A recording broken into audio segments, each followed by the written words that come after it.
Tudo bem, beleza? Tudo certo, Armando? Tudo bem, prazer em conhecer vocês. Prazer, muito obrigada por disponibilizar um pouquinho do seu tempo para estar conversando com a gente, tá? Prazer é meu. Vai ser muito legal contar com você no nosso documentário. Então, Obrigado. eu vou te fazer as perguntas que a gente tinha mandado previamente, tá?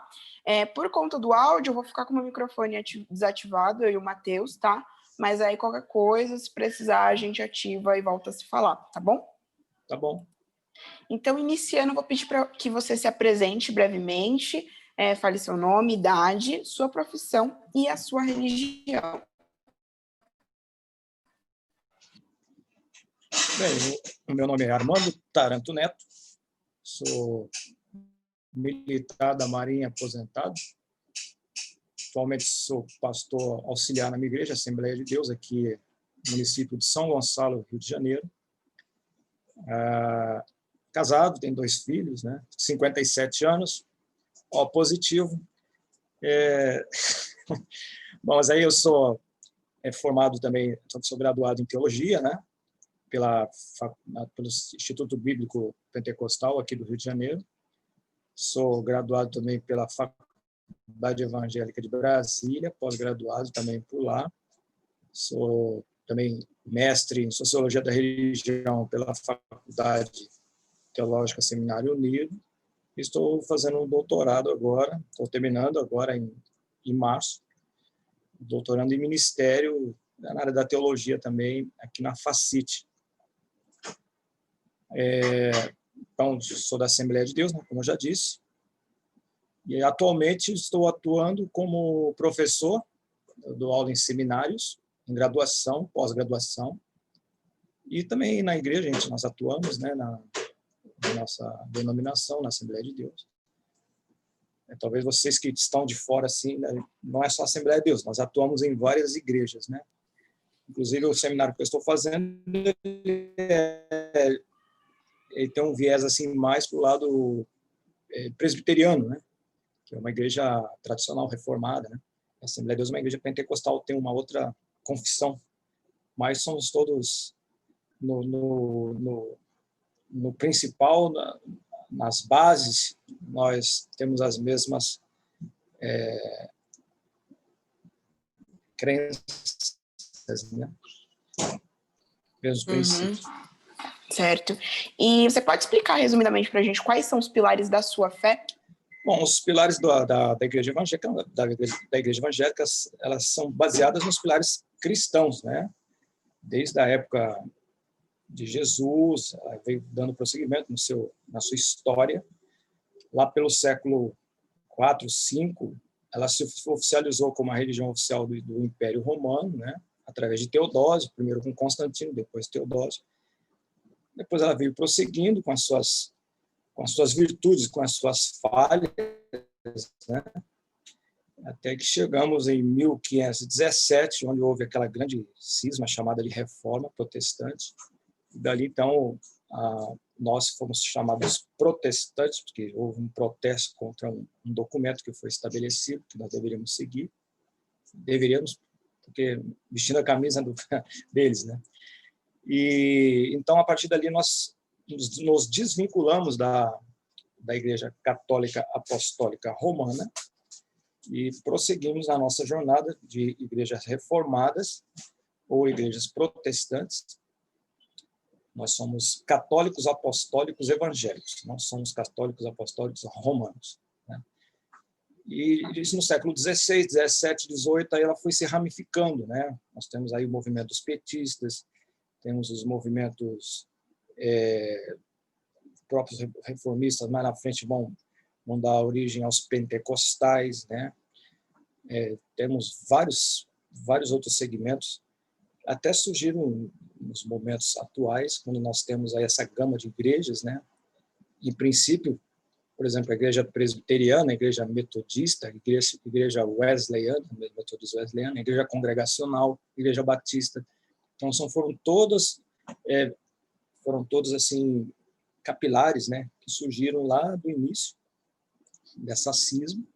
E hoje nós temos essa diversidade, né? Aí no Brasil, em 1900 10, 11, chegam aqui os missionários Gunnar Wing e Daniel Berg, começaram, então, o movimento pentecostal aqui, né, que é aquela busca do carisma, né, que é o movimento do Espírito Santo, né. Aí nós tivemos 3 ondas aqui de pentecostais. Já haviam outras igrejas evangélicas no Brasil quando começou o pentecostalismo aqui, principalmente a igreja congregacional, a igreja metodista, a igreja presbiteriana já existiam aqui.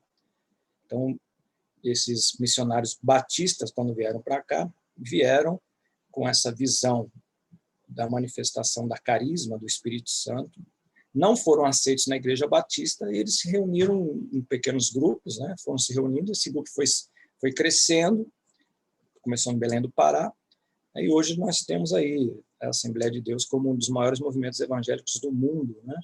E da Assembleia de Deus, na segunda onda, aí sai a igreja Deus é Amor, sai a igreja cristã, a igreja Brasil para Cristo, né? Cruzada. Aí vem a terceira onda pentecostal, que vem então com essas neopentecostais chamadas.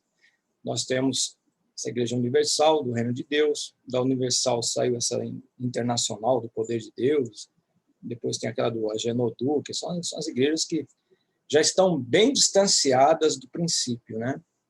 Só que as pessoas que não conhecem, né, não têm um conhecimento histórico, acabam, com razão, né, avaliando como se fosse todas as mesmas, já tivessem o mesmo credo, a mesma fé, vamos dizer assim, né? Mas nós temos muitas diferenças. Mas o básico é pregar o amor, né? O evangelho é o amor. O amor, primeiramente, a Deus. Jesus resumiu todos os mandamentos em 2. Amar a Deus sobre todas as coisas, com todas as nossas forças, nosso entendimento, e o próximo como a si mesmo. Afinal, essa é a base de todas as religiões, né? Fazer o bem. Todas as religiões têm essa busca de trazer paz interior, essa ataraxia, né? Essa sensação boa de paz, e principalmente com Deus e com o próximo, né? E muito mais difícil de amar o próximo é ser o próximo de alguém, né? Então é isso que as pessoas estão esperando. E essa é a máxima do Evangelho, né? Não é eu esperar que alguém faça alguma coisa por mim, como aquela máxima antiga que os judeus acreditavam e criam nisso também. E na época de Jesus tinha essa ideia. Não faça para o próximo aquilo que você não quer que faça com você. Jesus veio mudar essa ótica. Ele disse, aquilo que você quer que façam de bem para você, você faça para o próximo. Porque se eu não faço mal para ninguém, então tudo bem. Jesus já mudou essa perspectiva. Então, o bem que eu quero para mim, eu tenho que procurar para o Mateus e para a Ludmila. Certo. E quais são os significados do cabelo na religião evangélica, mais especificamente falando da Assembleia de Deus? Olha, embora a Bíblia não seja um tratado de estética, né, capilar, mas existem algumas curiosidades bem interessantes sobre o cabelo. Eu até fiz algumas anotações, talvez eu consiga compartilhar com vocês aqui, uma coisa bem básica. Estão conseguindo chegar aí? Acho que não. Ainda não. Espera aí, deixa eu compartilhar aqui. Você queria compartilhar a tela com a gente? Isso, posso? É que eu acho que só como a gente está fazendo o documentário, né? Talvez se você compartilha aí, a gente perde o seu vídeo. Isso acontece, Mateus, ou não? Tá bom. Eu acho que pode acontecer isso, mas se você puder, depois você manda essas anotações. Eu mando pra separado. gente. Mas vocês estão me vendo aí? Estão me vendo? Sim, se você puder explicar, então, que você ia compartilhar com a gente, aí depois você me manda o arquivo. Tá, eu te mando o arquivo. Desculpa aí, então. tá? Não. Por conta do vídeo. Eu tenho que seguir as recomendações de vocês aí. Mas vamos lá, então. Vamos ver algumas características bem interessantes com respeito ao cabelo. Então, a Bíblia... Vamos começar pela questão da separação, né, entre os judeus. Havia uma questão chamada um estado, né, de separação para Deus, exclusivamente, era chamado de nazireado. Essa palavra nazireado vem de nazir, do hebraico, que significa consagrado, separado. Inclusive, esse relato se encontra no livro de Números, do Antigo Testamento, no capítulo 6, está do versículo 1 ao 21. E lá diz assim, olha, o Senhor disse a Moisés, então, uma determinação que Deus deu para o povo lá que estava no deserto, né? Diga o seguinte aos israelitas, se um homem ou uma mulher fizer um voto especial, um voto de separação para o Senhor como nazireu, terá que se abster de vinho. Então, olha só, esse voto de separação, a pessoa tinha que se abster de vinho, bebida fermentada, não podia beber vinagre, lá está escrito vinagre, né, que é o vinho fermentado, porque em muitas situações, você sabe que naquela época, uma maneira das pessoas, vamos dizer assim, descontaminar as águas, era colocando um pouco de vinho na água, né? Então, o vinho funcionava como uma substância séptica, né? Para poder purificar a água, para matar as bactérias, enfim, as pessoas poderem tomar água sem problema. Então, mas esse caso aqui, quem fizesse esse nazireado, esse voto de separação, ele não poderia beber vinho, vinagre, né? Não podia beber suco de uva, nem uva passa ele não podia comer. Então, enquanto ele fosse nazireu, não podia comer nada que vinha de uma videira. Então, todo esse período do voto dele, também nenhuma lâmina poderia passar sobre a cabeça dele. Então, o cabelo deveria crescer. Geralmente, o voto era de 7 dias. Mas nós temos personagens bíblicos que eles foram separados para o nazireado desde o ventre da mãe. Não por ele, né? Isso não foi uma escolha dele, pessoal, mas foi uma própria escolha de Deus. Vocês devem conhecer a história do famoso Sansão, né? Sansão tinha aquela cabeleira, aquela juba bonita. Isso era um voto que ele tinha, ele era um nazireu, por isso que não podia cortar, né? Então, ainda dizendo, com relação a esse voto que se fazia, então não se podia raspar, então não podia beber vinho, não podia suco de uva, não podia passar lâmina pela cabeça, né? Eles não podiam se aproximar de um defunto. Ah, Taranto, mas e se morresse o pai dele, a mãe dele? Não podia também se aproximar. Era um negócio bem rígido, né? Nós estamos falando isso aqui da época da lei, tá? Nós não vivemos mais na lei. Mas era assim. Então, se alguém morresse repentinamente, então não poderia tocar nessa pessoa, que ela ficaria imunda, porque ela fez um voto de separação. Tá? Então, era um período de dedicação. Vou resumir aqui, depois eu passo para vocês. Outra coisa, quando é que terminava esse voto? O voto terminava da seguinte forma, ele se aproximava ali do sacerdote, né?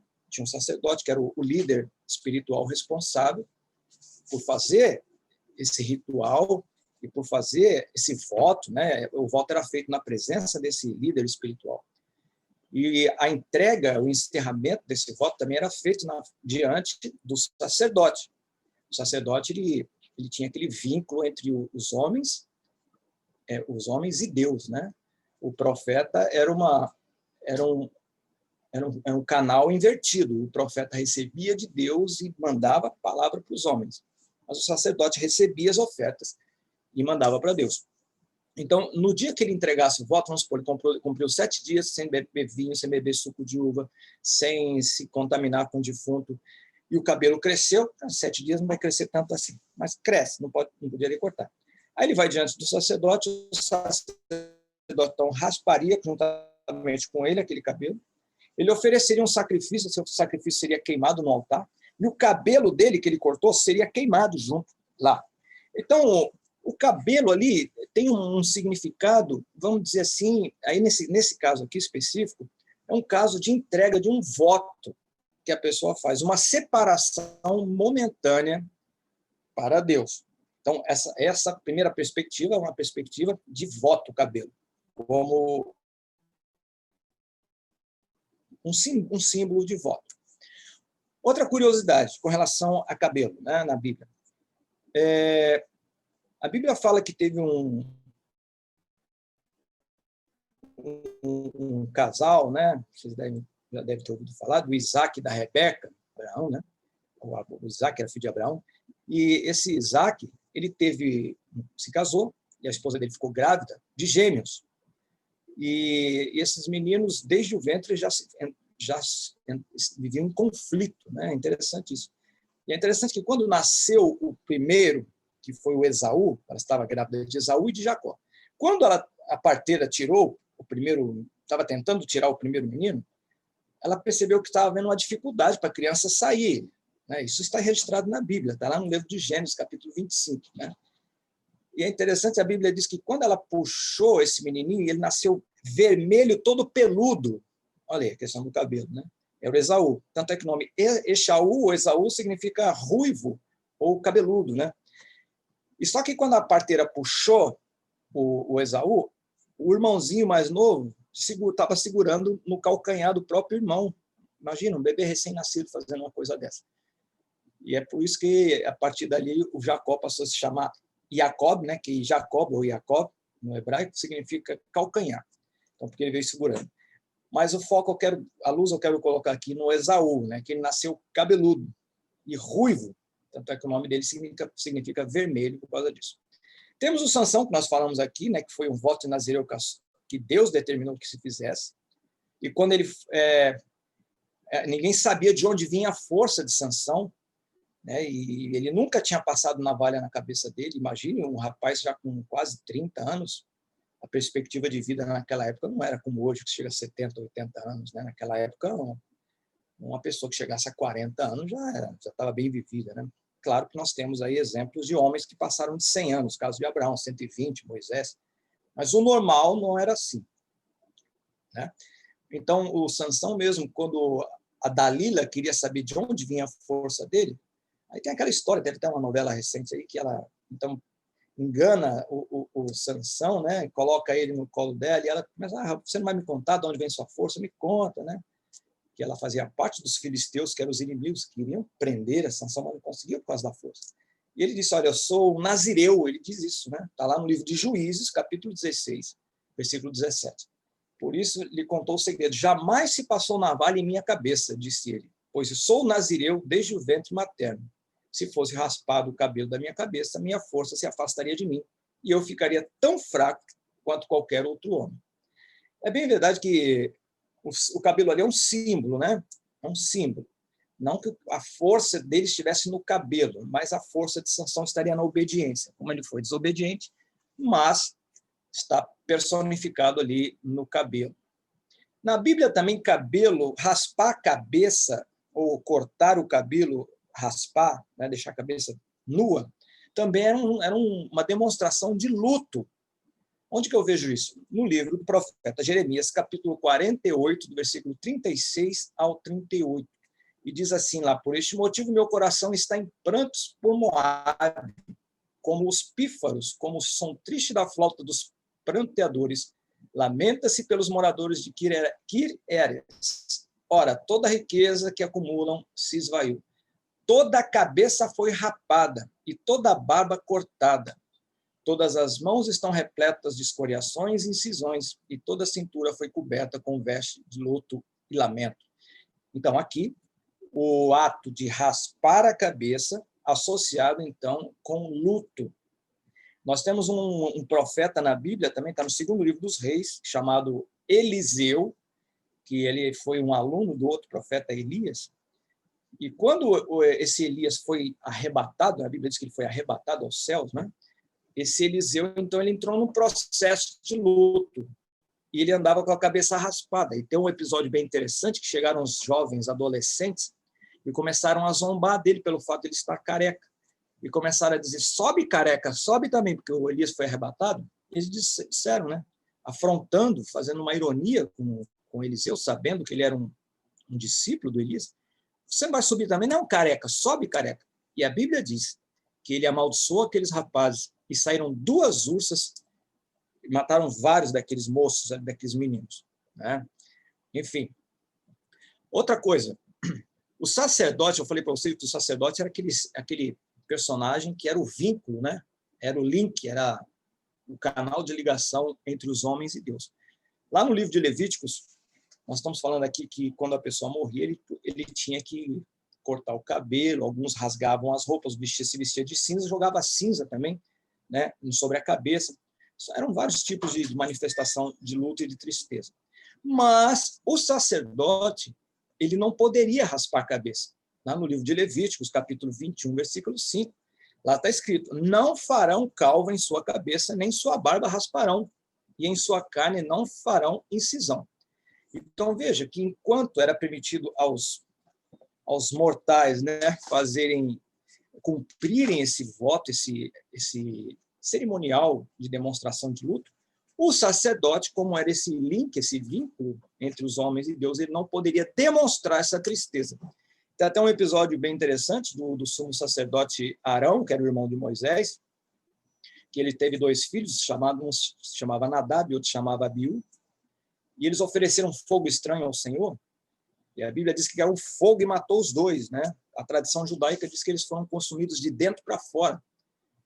E Deus falou assim para o Arão: olha, veja, o pai perdeu os 2 filhos mortos, fulminados no mesmo dia, no mesmo instante. E a palavra de Deus para ele foi o seguinte: você não chore. Ele não pôde nem chorar. Então você vê como é que era, o negócio era estreito. Outra manifestação com relação a cortar o cabelo na Bíblia, cortar cabelo também significa indignação. Então pode ser luto e também indignação. Quando alguém estava indignado, ela cortava o cabelo, raspava a cabeça. Jeremias capítulo 7, versículo 28 ao 29, diz lá: tu então lhes dirás, esta é uma nação que não obedeceu a Yahvé, ao seu Deus, tampouco aceitou a correção. A verdade e a lealdade foram destruídas e desapareceram dos vossos lábios.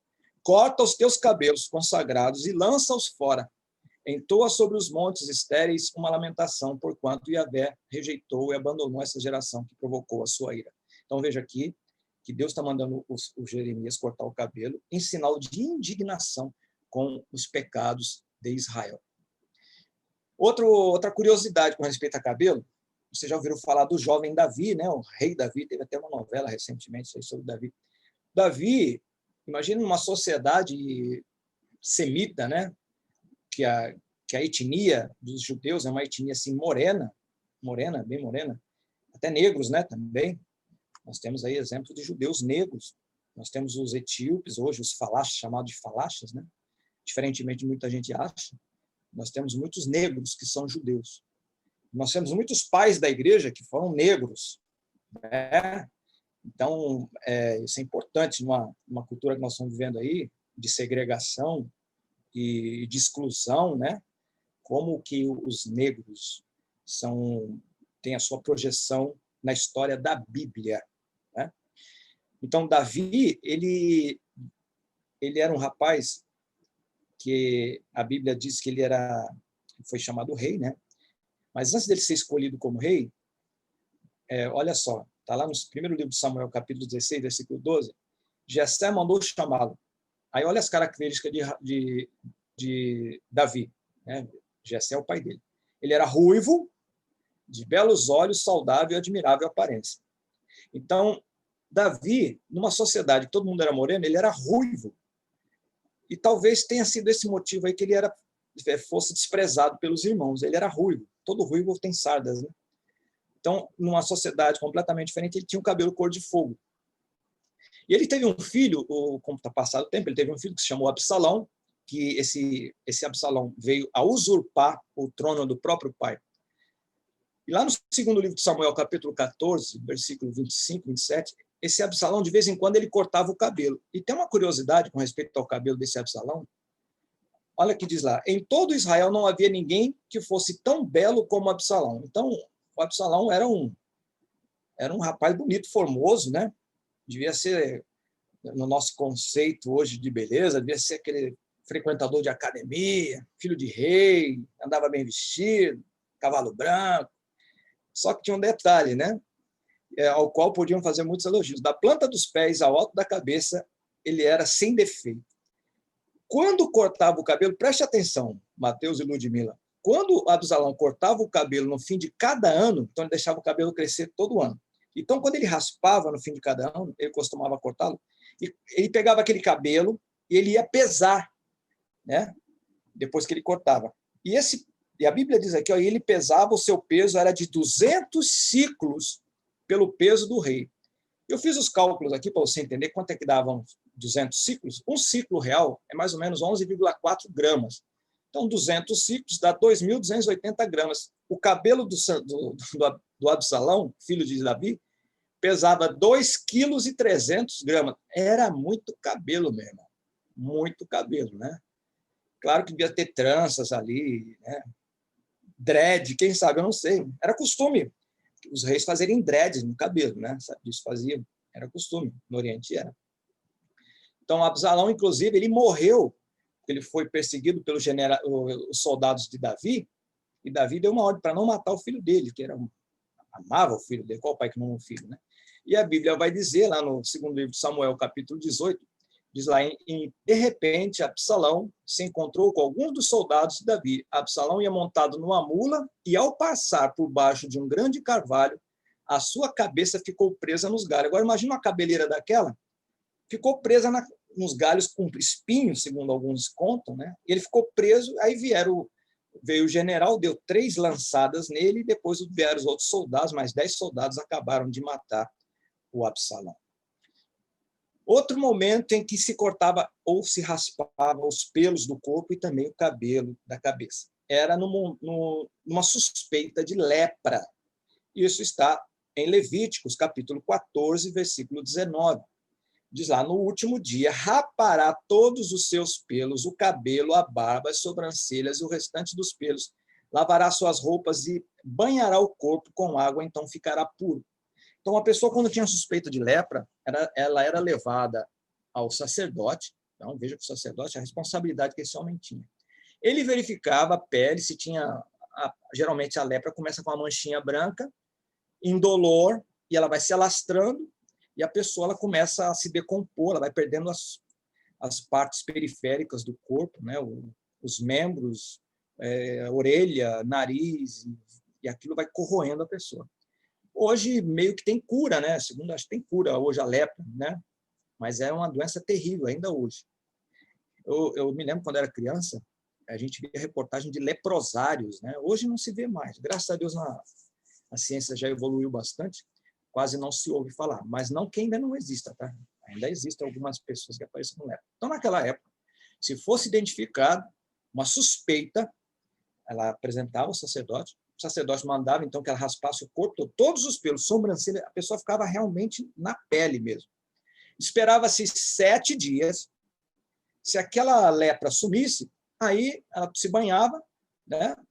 Esperava mais 7 dias, aí fazia um sacrifício lá com água corrente, com sangue, com 2 pombinhas, uma era solta, a outra era morta dentro de uma água, tinha um cerimonial lá que se fazia para se purificar.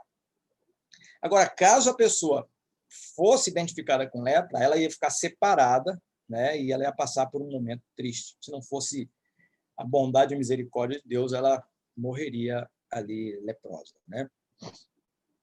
Outra determinação com respeito ao cabelo, você sabe que quando Israel saiu do Egito, ficaram 430 anos lá no Egito, cativos.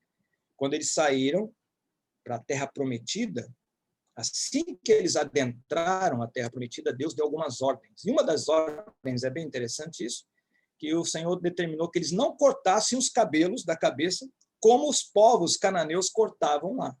Eu não sei que tipo de corte que eles faziam, né? Porque a Bíblia diz que não fareis cortes redondos. Então, eu acho que os cananeus gostavam de fazer um pezinho redondo, né? Aí, é claro, isso é coisa do passado, né? Isso não existe mais hoje, não tem nada a ver isso. Mas foi um momento, foi um contexto, e Deus não queria que eles se misturassem com aquele povo. Então, foi uma determinação para que eles vivessem uma vida separada de Deus, né? Outra coisa também com relação a cabelos. Na Bíblia, cabelo branco é sinal de sabedoria. Provérbios 16, 31. O cabelo grisalho é uma coroa de esplendor, diz lá, e obtém-se mediante uma vida justa. Outra, não se deve jurar nem pelos cabelos da cabeça. A Bíblia diz. Você pode jurar, você não pode jurar por nada, né? E eu, como fui católico, fiz primeira comunhão e tudo, e a gente, mesmo católico, é ensinado a não ficar jurando, né? Mas eu me lembro quando a gente era criança, quando aprontava, e a gente realmente tinha razão, a gente jurava, não, mas juro por Deus que eu não fiz isso. Mas a Bíblia está dizendo aqui que nem pelos cabelos da cabeça nós não podemos jurar, né? E não jure pela sua cabeça, pois você não pode tornar branco ou preto nenhum fio de cabelo. Jesus também falou sobre isso, Mateus 5:36. Outra coisa, outra curiosidade ainda com respeito ao cabelo. Jesus que falou, né? Ao se jejuar, o que é o jejum? O jejum é um momento que a pessoa se separa, né? Deixa de comer, de fazer alguma coisa que ela gosta, e é um momento que ela faz uma separação de consagração a Deus. Você se separa para Deus. Lembra lá no Antigo Testamento que tem um nazireado, que a pessoa não cortava cabelo, né? Não podia tomar vinho. Hoje, né, os cristãos, nós cristãos, então o que a gente faz? Hoje a gente ora e a gente também, quando quer fazer uma demonstração mais profunda de arrependimento ou queremos demonstrar uma proximidade maior, uma intimidade maior com Deus, então nós fazemos o jejum, que é aquele momento de abstenção, seja de comida, seja se a pessoa casada ali não tem o seu momento com a esposa, entra em acordo mútuo ali, então vamos separar 3 dias, vamos orar, vamos pedir a Deus para que nos abençoe. A gente não faz jejum para ficar forte, né? Nós fazemos jejum porque somos fracos, é exatamente o contrário. E Jesus ele falou o seguinte: quando vocês fizerem jejum, arrume o cabelo. Aí, não se preocupar com o cabelo, porque tinha alguns judeus religiosos na época de Jesus, notadamente os fariseus, que quando eles jejuavam, eles faziam aquela fisionomia de jejum. Eu estou em jejum, tadinho de mim. Aí deixava o cabelo desarrumado. E Jesus falou assim: isso é uma hipocrisia tremenda, né? E isso existe ainda hoje, tá? Infelizmente, a gente vê nas igrejas, a gente vê muita pseudo-santidade, ainda que não seja no jejum, deixar de comer, mas como você me perguntou, de que maneira que o cabelo ele influencia. Hoje nem tanto, mas eu me lembro quando eu era adolescente, na minha denominação, a gente percebia algumas, principalmente as mulheres, né, que é uma coisa mais patente, algumas deixavam aquele cabelo lá nos pés, o pessoal mais antigo vai se lembrar disso. Então, aquele cabelo era um jugo, né? Era um peso que a pessoa levava, mas é como se fosse uma demonstração pública daquela santidade. Né? Mas a gente sabe que em nenhum lugar da Bíblia, tá? Vamos deixar claro isso, Jesus determinou que se deixasse o cabelo arrastando lá nos pés. Não, Jesus nunca falou isso. Jesus nunca nos proibiu de fazer nada, né? Agora, nessa liberdade que nos foi dada como cristãos, nós não podemos dar vazão a sermos libertinos. É diferente. Então, nós não podemos causar escândalo com essa liberdade que nós temos. Eu também não posso colocar um jugo em cima de alguém, como um pastor de uma igreja, e dizer: olha, aqui, para demonstrar santidade, eu quero todas as mulheres com o cabelo arrastando no chão. Era assim em alguns lugares. Hoje não mais é assim. Tá? Se tiver um lugar bem isolado aqui, isso aí é da questão de interpretação do líder lá, do pastor. Agora, a Bíblia nunca, jamais ensinou isso. Tá bom? O que Paulo ensina mais próximo disso, Paulo ensina que as mulheres de Corinto, né, usar cabelos compridos ou usar véu para não serem confundidas com as prostitutas cultuais do templo de Afrodite, que usavam raspar a cabeça. Então, lá na cidade de Coríntio, que era uma cidade lá hoje ali próximo da Grécia, né? Na Turquia, naquela região ali. Então, essa cidade de Coríntio é uma cidade cosmopolita, como Éfeso era também, né? Era uma Nova York, né? Assim como Alexandria, né? Cidades bem conhecidas, bem disputadas, né? Era a cidade das filosofias, Atenas, eram as proximidades, enfim. E nessas cidades tínhamos, então, os templos. Notadamente, lá em Corinto, tinha um templo de 1.000 prostitutas cultuais. O que essas prostitutas faziam lá? Elas, segundo conta a história, os homens que afluíam para esses templos, né, alguns iam para receber algum tipo de alguma mensagem, né, profética dessas profetisas cultuais, né, para receber ali algum prognóstico, né, uma adivinhação, era muito comum isso na época, até hoje ainda é, né? Mas nessas prostitutas cultuais, conta a história que elas ficavam incorporadas, né, com o espírito de Afrodite, ou algo que o valha, E elas, então, tinham relações sexuais ali com aqueles homens que ali iam. E elas raspavam a cabeça. E agora, muitas dessas prostitutas largaram, não quiseram mais saber dessa vida de prostituição, cada um é livre para escolher o caminho, né? Elas não quiseram mais, e elas começaram a frequentar a igreja. E o apóstolo Paulo, então, ele vai dizer o seguinte, olha, não é bom que as mulheres estejam com a cabeça raspada, né? E ele vai dizer ainda em 1 Coríntios 11:6, ele diz assim, olha, e que o cabelo comprido é uma glória para a mulher, pois o cabelo comprido foi lhe dado como manto. Então, para que as mulheres não fossem constrangidas, as que estavam na igreja agora, elas não eram mais prostitutas, mas de repente elas tinham, as que eram prostitutas, estavam frequentando a igreja, elas tinham o costume de raspar a cabeça. Então, ele está dizendo ali, para resgatar na igreja, né, para elas não serem confundidas, né, não trazer um constrangimento de serem confundidas com as prostitutas, que elas não eram mais, que elas usassem véu ou deixassem o cabelo crescer. Agora, você imagina um lugar onde mulheres judaicas, elas usavam cabelo comprido e usavam véu, né? Véu sim mesmo, um véu, que era coisa do costume lá da época. E você agora tem que administrar essa igreja, inclusive agora vindo para essa igreja mulheres que oriundas deste templo, que eram prostitutas cultuais. Então o apóstolo Paulo tinha que administrar isso, tá? Embora foi uma carta que ele mandou para o dirigente que lá estava, não tenha sido Paulo que tenha falado isso diretamente para as pessoas lá. Então, e só para finalizar aqui, ainda com respeito aos cabelos, o apóstolo Pedro, que foi o apóstolo de Jesus, na sua primeira epístola, no capítulo 3, do versículo 3 ao 5, ele vai fazer uma comparação entre a beleza exterior e a beleza interior da mulher. Ele diz assim, olha, o enfeite delas, das mulheres, né, não seja o exterior, no frisado dos cabelos, no uso de joias de ouro, na compostura dos vestidos, mas o homem encoberto no coração, no incorruptível traje de um espírito manso e quieto, que é precioso diante de Deus, porque assim se adornavam também antigamente as santas mulheres que esperavam em Deus e estavam sujeitas aos seus próprios maridos.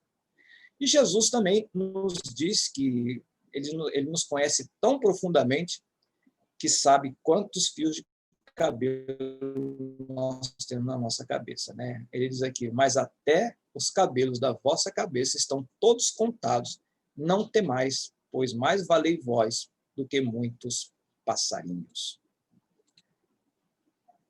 Tudo bem?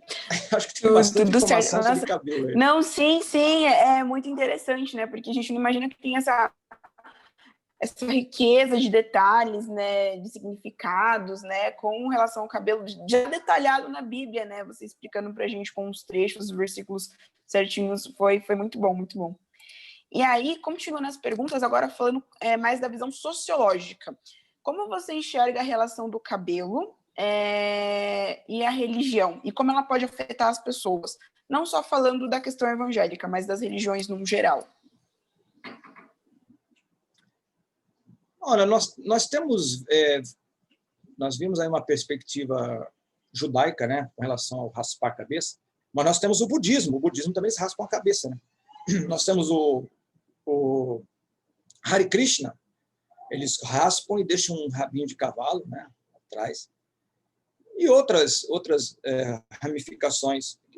Nós temos, embora não seja uma religião, né, mas aqueles jovens que começam desde jovem, né, fazer o Kung Fu, eles todos raspam a cabeça também. Então, tudo tem um significado, de repente tem um significado místico. Aqueles budas, ou aqueles monges do Tibete também, né, que também raspam a cabeça. Então, nós temos na história também não só os sacerdotes, mas a população egípcia, na época dos faraós, eles raspavam, depilavam o corpo todo, porque eles se achavam imundos, eles consideravam o pelo algo imundo. Tá? Então, na religião, numa visão sociológica, né, na religião, a gente percebe que a mesma visão que nós temos aqui na Bíblia vai ser uma visão também dessas outras pessoas. Por quê? Porque a necessidade não só, seja evangélica, seja judaica, seja islâmica, né? Ou outra qualquer, é exatamente aquela ideia de que eu tenho que fazer alguma coisa para agradar a Deus. Então, alguns entendem que o pelo é um obstáculo, alguma coisa que vai impura, né? Porque, de certa forma, o pelo, a gente sabe que o pelo, ele vamos dizer assim, uma pessoa que trabalha na área da saúde, por exemplo, né? Ela não pode deixar o cabelo aparecendo, até quem vai cozinhar, porque o cabelo ele agrega em si sujeira, aquela coisa toda, né? Então, isso é aplicado também na questão espiritual, porque nessa visão de eu ter que fazer alguma coisa para agradar a divindade, então eu entendo que o cabelo, pelo, barba, seja lá o que for, pode ser um empecilho, mas também nós temos os judeus ortodoxos que eles não cortam a barba e nem o cabelo, eles deixam aquele cabelo enrolado aqui, desde pequenininho, e aquilo para ele é uma santidade. Então você veja que vai depender muito da visão de quem tem. Agora, qual a nossa posição quanto a isso? O que eu vou falar? É certo ou é errado? Não, eu tenho que respeitar. E, como eu falei para vocês, Jesus em nenhum momento ele proibiu você de cortar cabelo e nem determinou que deixasse cabelo crescer. E cada época é uma época. Eu tenho que viver de uma tal maneira que eu não venha trazer escândalo para o evangelho, agora falando agora como pastor, né? Eu vou viver de uma maneira que não venha trazer escândalo para o evangelho e também não venha afrontar o meu semelhante. Eu não posso condenar, não fui chamado para ser juiz de ninguém. Eu não posso julgá-lo porque ele tem um cabelo maior do que meu, ou é curto, ou porque ele fez um corte diferente. E hoje nós estamos vivendo aí uma época bem interessante, né? Você tem essas barbershops que estão espalhadas por todos os lugares aí. Eu acho até legal. Eu, por acaso, eu quebrava o galho na marinha cortando o cabelo, mas era aquele corte militar com máquina, né? Mas eu acho maneiro, eu quero aprender a fazer aqueles cortes, deixar aquele degradê. Eu acho bonito aquilo ali, né? E não vai deixar a pessoa menos santa ou menos cristã porque o cabelo está maior ou está menor. Claro que essa é a minha visão, eu não posso falar pela minha denominação toda, né? Mas como professor ensinador que eu sou, na minha denominação e outras denominações, é o que eu procuro passar para os meus alunos. Porque o evangelho ele está para além dessas coisas que eu acho que é certo, né? Existem muitas coisas que são muito mais preponderantes do que o cabelo. Eu tenho minha maneira de ser, né? Eu fui militar e a gente 30 anos militar, a gente está acostumado a cortar cabelo e eu não consigo deixar crescer não porque ninguém esteja me forçando, mas porque é mais fácil de limpar, acorda de manhã, só faz assim, já está pronto. Já. Queria ter um cabelo elaborado igual o teu, mas também não tenho, né? Ia fazer uns negocinhos diferentes, mas não tem. Mas eu acho assim, então, dependendo da crença, do credo da pessoa, ela vai se adaptar de acordo. Se ela for um budista, ela vai raspar. E outra, até a maneira da pessoa se vestir ou cortar o cabelo é aquela sensação de pertencimento ao lugar, né? Então, é uma maneira da pessoa fazer parte daquilo.